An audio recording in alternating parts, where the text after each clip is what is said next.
Let us embark on a voyage of the mind, a journey through the labyrinth of human experience, as we explore a profound truth that lies at the heart of our existence. You can't change anything without accepting it. Now, you might be thinking, Alan, what on earth do you mean by that?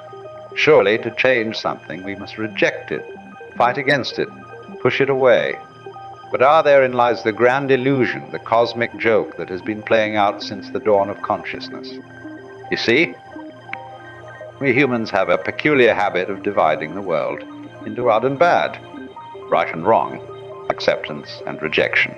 We create these artificial boundaries, these imaginary lines in the sand, and then we spend our lives hopping from one side to the other, never realizing that the line itself is nothing but a figment of our imagination. Well, let's pause for a moment and consider. What does it truly mean to accept something? Is it a passive resignation, a throwing up of hands in defeat? Oh no, my friends, it is nothing of the sort. Acceptance, in its purest form, is a radical act of awareness, a total embracing of reality as it is, not as we wish it to be. Imagine, if you will, a mighty river. This river, like the flow of life itself, is constant, powerful, and ever-changing. Now picture yourself standing in this river, feeling the cool water rushing past your legs. You have two choices. You can struggle against the current, fighting with all your might to remain in one spot. Or you can accept the flow, allow it to support you, and use its power to guide your journey. This, my friends, is the essence of acceptance. It is not about giving up or giving in. It is about aligning yourself with the fundamental nature of reality. It's about recognizing that the only constant in this universe is change itself.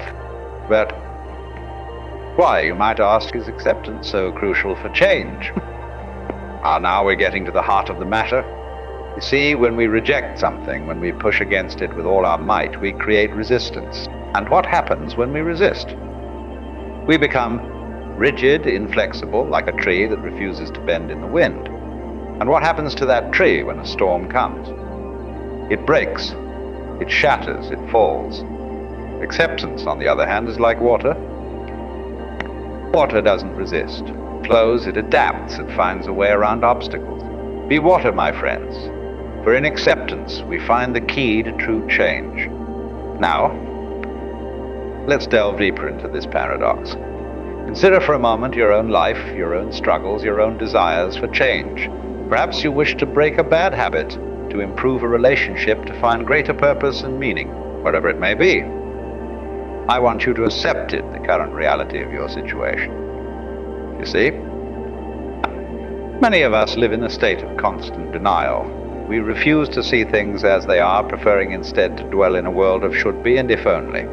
We say to ourselves, I should be more productive, I should be happier, if only I had more money, more time, more love. But in doing so, we create a gap between reality and our expectations, and it is in this gap that suffering is born. Acceptance, my friends, is the bridge that spans this gap. It is the recognition that reality is what it is, regardless of our opinions about it. It is the understanding that the present moment, this very instant, is the only true reality we have. But here's the beautiful paradox. When we fully accept what is, we create space for what could be. It's like the breath, you see.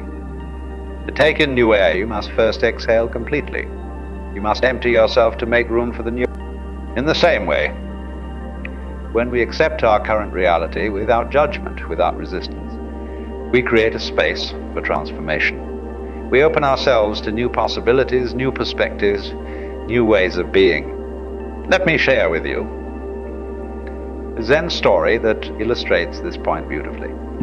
There was once a university professor who came to visit a Zen master. The professor was full of knowledge and opinions about Zen, and he talked on and on about his understanding. The Zen master listened patiently and then offered the professor a cup of tea.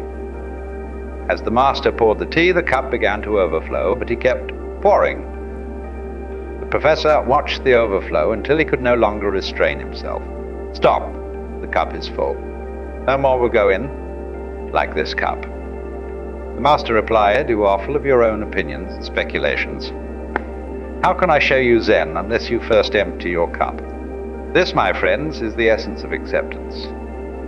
It is the emptying of our cup, the letting go of our preconceptions, our judgments, our resistance to what is. Only when we empty ourselves in this way can we create space for true change. Acceptance is not passivity. It is not resignation or defeat. Quite the contrary. Acceptance is the foundation upon which all meaningful action is built. It is the solid ground from which we can leap into new possibilities. Think of it this way. Imagine you're lost in a forest. You have a map, but you've been wandering for hours and nothing seems to match up. What's the first step in finding your way? It's accepting that you are, in fact, lost. It's acknowledging your current position.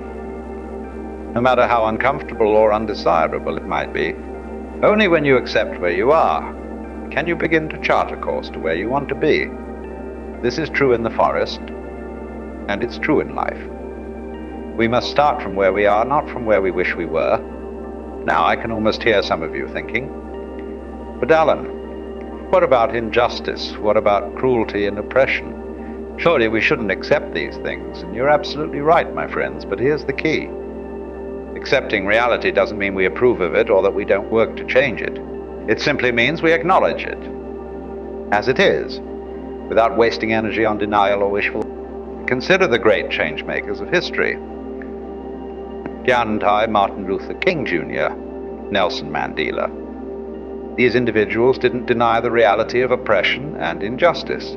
They didn't pretend it didn't exist. No. They looked it square in the face. They accepted it as the current reality. And from that place of clear-eyed acceptance, they were able to envision and work towards a different future. You see, true change comes not from fighting against what is, but from creating what could be. It comes from channeling our energy not into resistance, but into creation. And this creation, this bringing forth of new realities, can only come from a place of deep acceptance of what is. Let's explore this idea further through the lens of personal transformation. Many of us carry within us aspects of ourselves that we don't like, parts of our personality or behavior that we wish were different. Perhaps it's a quick temper, or a tendency towards laziness, or a habit of procrastination. Our typical response to these traits is to fight against them. We bear out ourselves, we make resolutions, we try to force ourselves to be different. But what happens? More often than not, we find ourselves stuck in the same patterns, the same behaviors, feeling frustrated and defeated. But what if, instead of this constant battle, we tried acceptance? What if we said to ourselves, yes, this is a part of me. This is how I am right now. Not with resignation or defeat, but with compassion and understanding. You see, when we accept these parts of ourselves, something miraculous happens.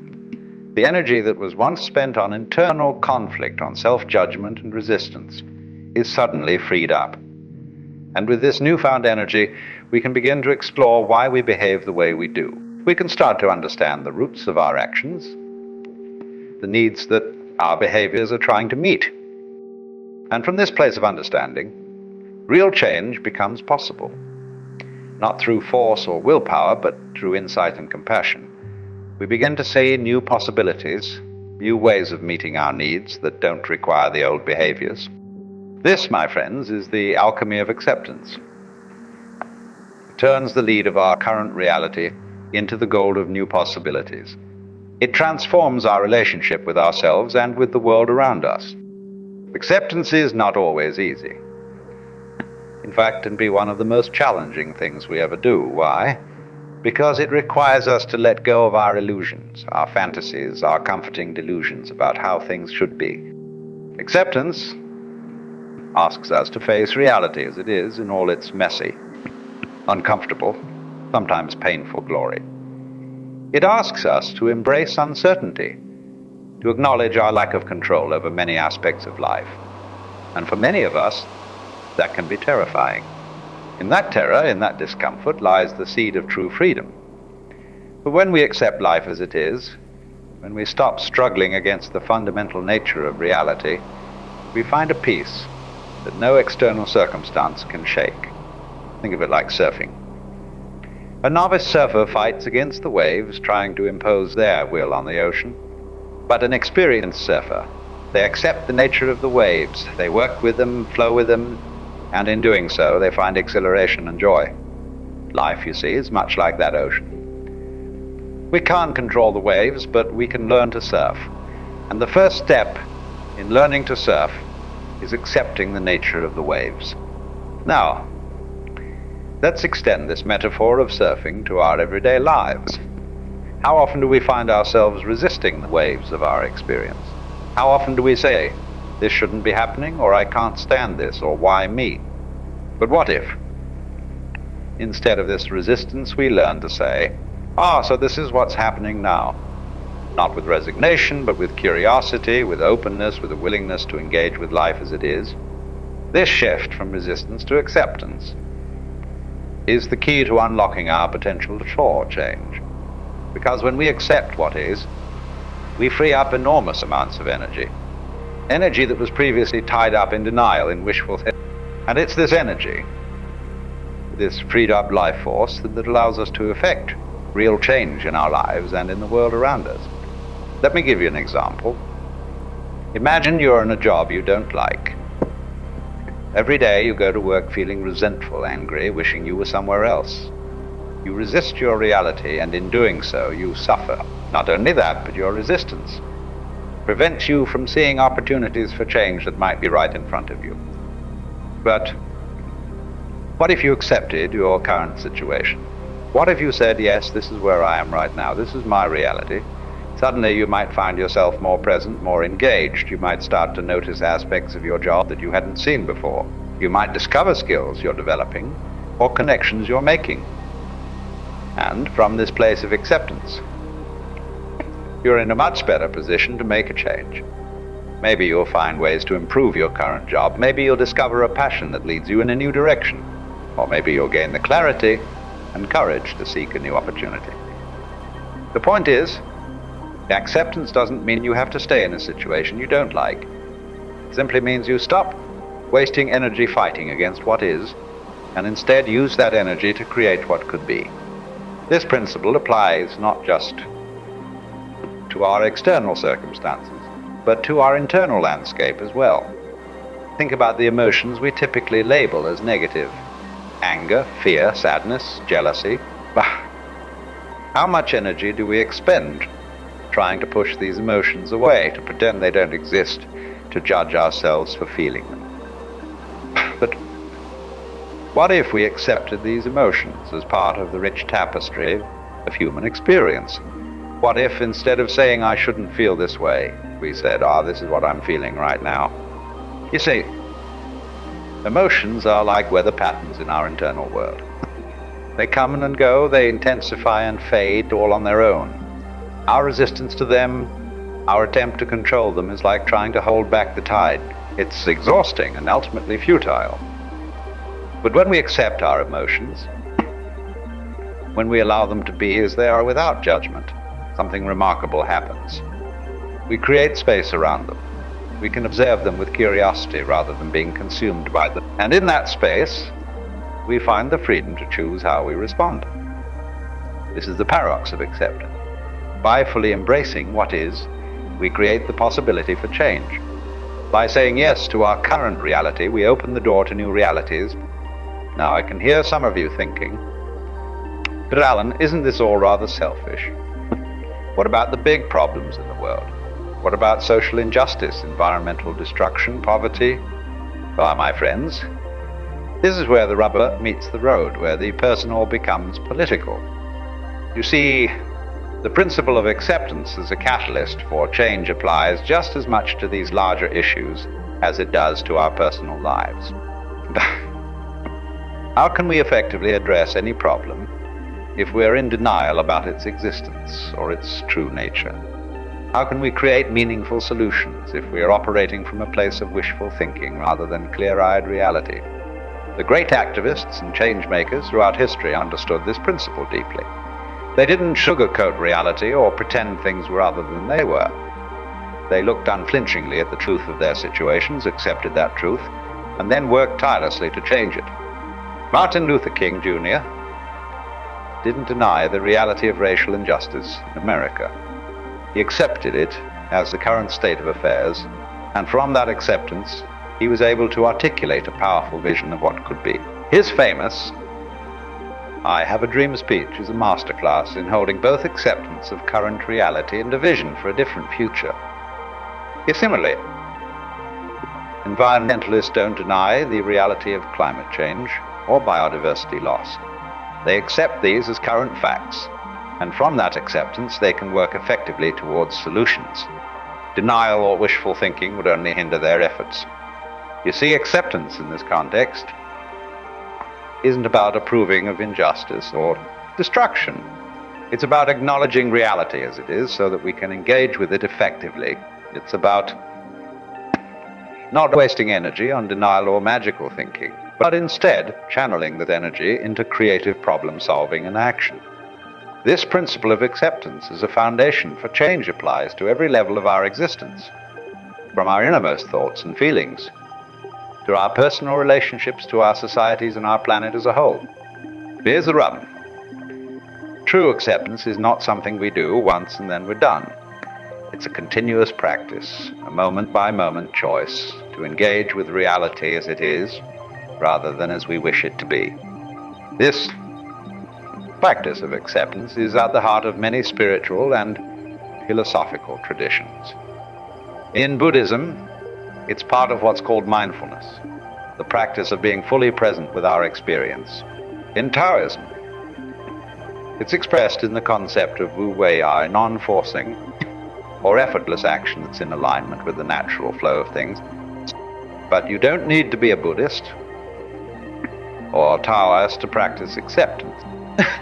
It's a fundamentally human capacity, one that we can all cultivate with patience and practice. So how do we do this? How do we cultivate this radical acceptance that opens the door to, first and foremost, we learn to be present? So much of our resistance to what is comes from our tendency to dwell in the past or project into the future. We compare our current reality to how things used to be or how we think they should be, and in doing so, we create suffering for ourselves.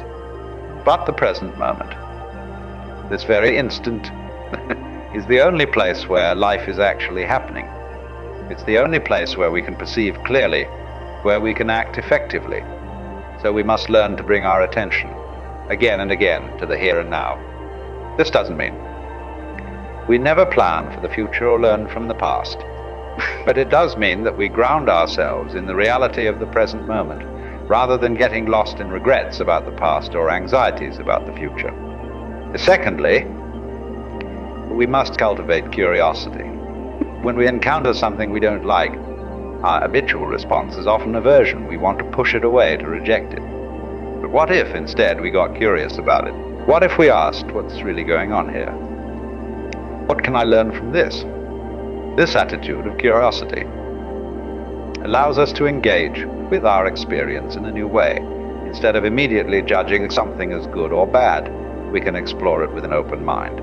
And in that openness, we often discover new perspectives, new possibilities that we couldn't see before. Thirdly, we must practice self-compassion. So often our inability to accept things as they are stems from a harsh inner critic that's constantly telling us we're not good enough, that things should be different, that we've failed in some way. But what if we treat ourselves with the same kindness and understanding that we would offer to a good friend? What if instead of harsh self-judgment, we offered ourselves compassion and support? This doesn't mean we never strive to improve or grow, but it does mean that we do so from a place of self-acceptance and self-love, rather than self-rejection and self-hate. Fourthly, we must learn to embrace uncertainty. So much of our resistance to what is comes from our desire for certainty, for control. We want to know what's going to happen. We want to be able to dictate the course of our lives and the world around. But the truth is, uncertainty is a fundamental aspect of existence. The future is always unknown, always unfolding in ways we can't fully predict or control. When we accept this uncertainty, when we embrace it as part of the adventure of life, we free ourselves from a huge amount of unnecessary suffering. This doesn't mean we become passive or fatalistic. We can still set intentions, make plans, work towards goals, but we do so with a light touch, with a willingness to adapt and flow with the changing circumstances of life. Fifthly, we must cultivate gratitude. When we're resisting our current reality, it's easy to focus on what's wrong, what's missing, what we wish was different. But there's always something to be grateful for, always some aspect of our experience that we can appreciate. By cultivating gratitude, we shift our attention from what we lack to what we have. And in doing so, we often discover that our lives are richer, more abundant, more filled with possibility than we had realized. This gratitude isn't about denying difficulties or pretending everything is perfect. It's about acknowledging the fullness of our experience, the challenges and the gifts, the sorrows and the joys. Now, my friends, I want to address a common misconception about acceptance. Some people fear that if they accept things as they are, they'll lose their motivation to change or improve. They worry that acceptance means complacency or resignation. But nothing could be further from the truth. Acceptance, properly understood, is not the enemy of change. It's the foundation of it. It's not about giving up or giving in. It's about seeing clearly, about engaging fully with reality as it is. If you want to lift a heavy object, you first need to accept its weight. If you deny how heavy it is, if you pretend it's lighter than it actually is, you're likely to injure yourself or fail in your attempt to lift it. But when you accept its true weight, you can prepare properly, gather the necessary resources, and lift it effectively. The same principle applies to any change we want to make in our lives or in the world. When we accept things as they are, we're not saying they can't or shouldn't change. We're simply acknowledging the starting point from which change can occur. This acceptance gives us a solid foundation to stand on, a clear perspective from which to envision and work towards something different.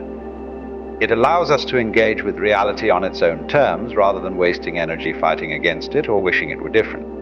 Moreover, acceptance frees up enormous amounts of energy. Think about how much mental and emotional energy we expend resisting what is, denying reality, wishing things were different. When we accept what is, all of that energy becomes available for creative problem solving, for taking effective action, for bringing about the changes we desire. But here's the real magic of acceptance. It changes us.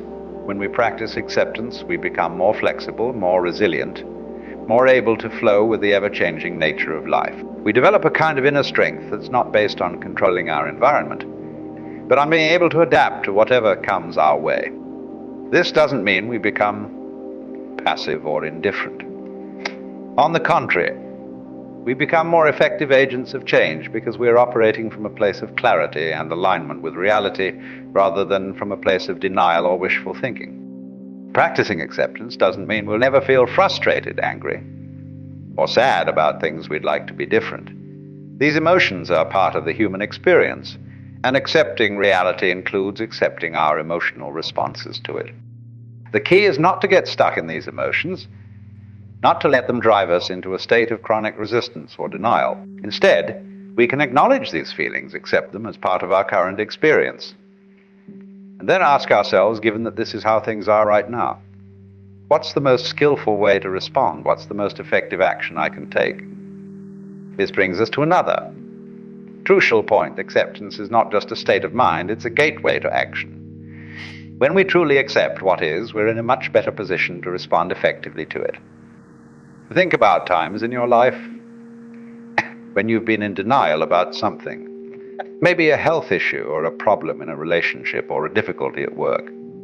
How effective were you at dealing with the situation while you were in denial? Probably not very. It's only when we accept the reality of a situation that we can begin to address it effectively. This is true on a personal level, and it's equally true on a societal level. Think about any major social change throughout history. It always began with an acknowledgement, an acceptance of the current reality, no matter how unpleasant or unjust that reality might be.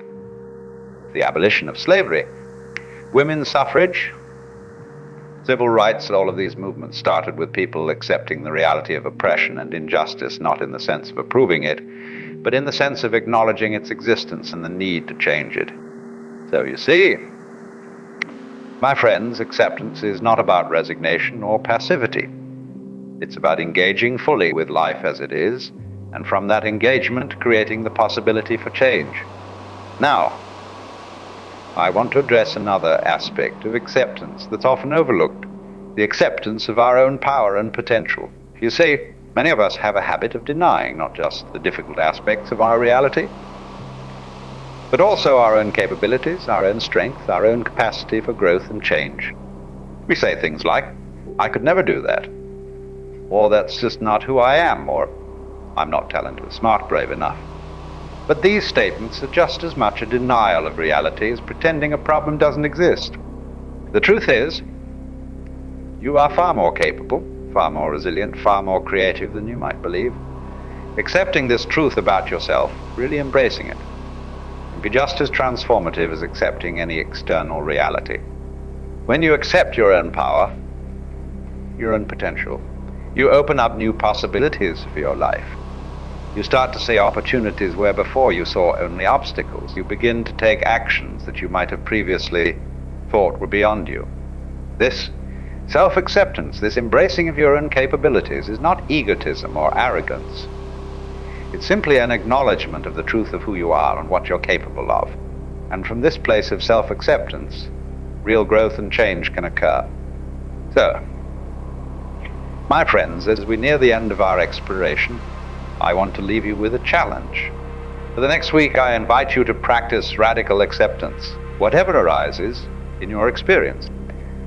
Be it an emotion, a thought, a circumstance in your life, see if you can accept it fully, without resistance, without judgment. This doesn't mean you have to like everything that happens. It doesn't mean you can't work to change things you don't like. It simply means that you acknowledge reality as it is, without wasting energy fighting against it or wishing it were different. See what happens when you do this. Notice how it affects your stress levels, your relationships, your ability to respond effectively to challenges. Pay attention to how it influences your capacity for change and growth. Remember, acceptance is not a one-time event, but a continuous practice. It's something we do again and again, moment by moment. And like any practice, it gets easier and more natural the more we do it. As you engage in this practice, you may find that your relationship with life itself begins to shift. Instead of seeing life as a series of problems to be solved or obstacles to be overcome, you might start to experience it as a grand adventure, a mysterious unfolding that you get to participate in and co-create. You may discover a new kind of freedom. Not the freedom to control everything in your life, but the freedom to engage fully with life as it is, to respond creatively to whatever arises, to dance with the ever-changing flow of existence. And in this dance, in this full engagement with life, you may find that change, real, meaningful, transformative change, begins to occur naturally, effortlessly, as a result of your acceptance rather than your resistance. For my dear friends, embrace the paradox, accept what is, and in that acceptance, create the possibility for change.